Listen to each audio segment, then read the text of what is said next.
ada di tengah-tengah kita, lebih utama dari segala sesuatu. Segala yang bernafas memuji Tuhan. Biarlah segala yang bernafas memuji Tuhan. Haleluya. Mazmur 150 ayat 8.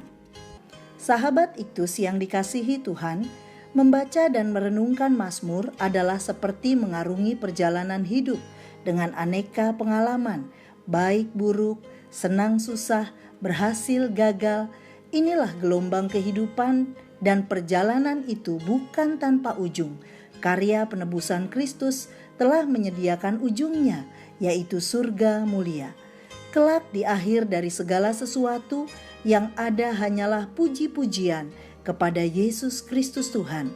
Mari kita mulai melatih diri dalam setiap keadaan dan situasi untuk memuji Tuhan. Haleluya. Tak ada mazmur yang lebih tepat selain Mazmur 150 ini untuk mengakhiri kitab yang penuh dengan cita rasa dari para penulisnya. Semua perasaan yang tertumpah dalam bentuk pujian maupun keluhan, syukur atau permohonan, dan keyakinan, terkadang keraguan, diakhiri dengan satu puji-pujian yang mantap bahwa Tuhan memang layak dipuji. Hanya Tuhan satu-satunya pribadi yang layak dipuji. Mari kita merenungkan Mazmur 150 tentang siapa yang dapat memuji Tuhan, dengan alasan apa dan bagaimana caranya. 1. Siapa yang memuji Tuhan? Biarlah segala yang bernafas memuji Tuhan. Si pemazmur memulai dengan sebuah panggilan kepada orang-orang yang mendapat tempat di tempat kudusnya dan yang bekerja melayani di bait suci. Tetapi ia menutup dengan sebuah panggilan kepada semua anak manusia. Yohanes dalam sebuah penglihatan mendengar nyanyian pujian dari semua makhluk yang di sorga dan yang di bumi dan di bawah bumi. Wahyu 5 ayat 13. Pujilah Allah dalam orang-orang kudusnya. Begitu sebagian orang membaca ayat ini. Citra Allah nampak pada orang-orang yang dikuduskan melalui kelahiran baru. Ketika mereka memuji Tuhan, mereka memuji di dalam kekudusannya. Cakrawalanya yang kuat sebagai langit tertinggi, tempat kediaman kemuliaannya. Inilah baitnya yang kudus. Di sana dia senantiasa dipuji dengan cara jauh lebih baik daripada yang dapat kita lakukan dalam memuji dia. 2. Mengapa memuji Tuhan? Pujilah dia karena segala perbuatannya yang perkasa. Karena keperkasaannya, semua contoh keperkasaannya menunjuk pada kuasa pemeliharaannya, kuasa anugerahnya, apa yang telah diperbuatnya dalam penciptaan, pemerintahan, dan karya penebusan melalui kematian dan kebangkitannya. Karena kasih dan kepeduliannya terhadap anak-anak manusia secara umum, dan karena jemaat dan anak-anaknya sendiri secara khusus. Pujilah dia sesuai dengan kebesarannya yang hebat, sesuai dengan keagungannya yang besar. Bukan berarti bahwa puji-pujian kita dapat mengimbangi kebesaran Allah, sebab kebesarannya tak terhingga. Kita harus menaikkan ungkapan-ungkapan ke tingkat tertinggi yang dapat kita capai, karena apa yang kita ungkapkan itu belum juga sepadan dengan kehebatan dan keagungan karyanya. 3. Bagaimana memuji Tuhan? Dengan cara apa pemazmur menaikkan pujian kepada Tuhan? Pemazmur menggunakan sangkakala, gambus, kecapi, dan berbagai alat musik yang digunakan dalam ibadah di bait sucinya. Ayat 3-5. Namun, yang menjadi penekanan bukanlah jenis alat musiknya, melainkan cara ini menunjukkan betapa hati si pemazmur dipenuhi dengan pujian kepada Allah, dan pemazmur menggunakan berbagai sarana sebagai persembahan yang terbaik dalam pujian kepadanya.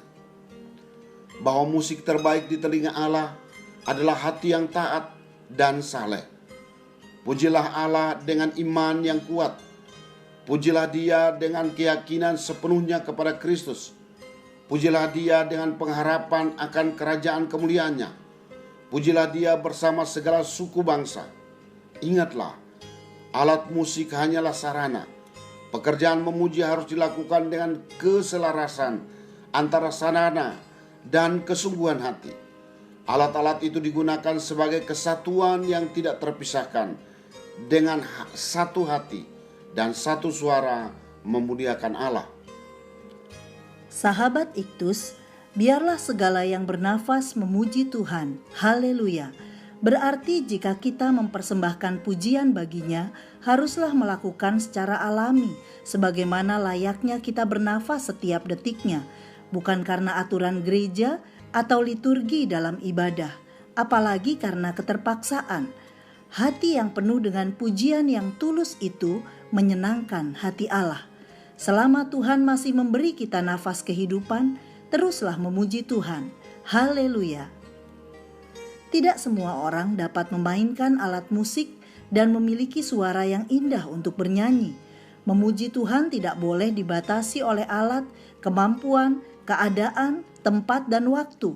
Sukacita saya untuk memuji dan memuliakan Tuhan tidak dapat dibatasi oleh apapun. Nada pujian yang terindah bagi Tuhan adalah kehidupan saya sendiri.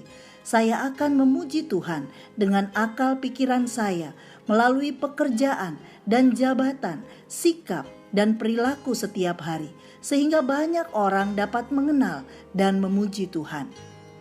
Sahabat Iktus yang dikasihi Tuhan, apakah saya telah menjadi pribadi yang memuji Tuhan? Mengapa saya harus memuji Tuhan di setiap waktu?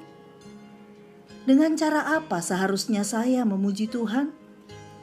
Tuhan Yesus, saya bersyukur karena saya telah menerima keselamatan kekal. Karena itu saya seharusnya memuji-Mu dalam setiap tarikan nafas saya. Memuji-Mu di dalam kekudusan menjadi komitmen saya, sehingga bukan hanya merdunya suara atau indahnya permainan musik, melainkan hidup saya adalah harmoni yang indah sebagai persembahan pujian yang menyukakan hati-Mu. Kerinduan saya, melalui pujian saya kepadamu, banyak orang dari segala bangsa mengenal dan menyembah-Mu. Haleluya. Amin. Pujian terindah bagi Tuhan adalah harmonisasi nada syukur dalam setiap nafas hidup saya. Kristuslah yang harus ku beritakan hingga datangmu Kristus.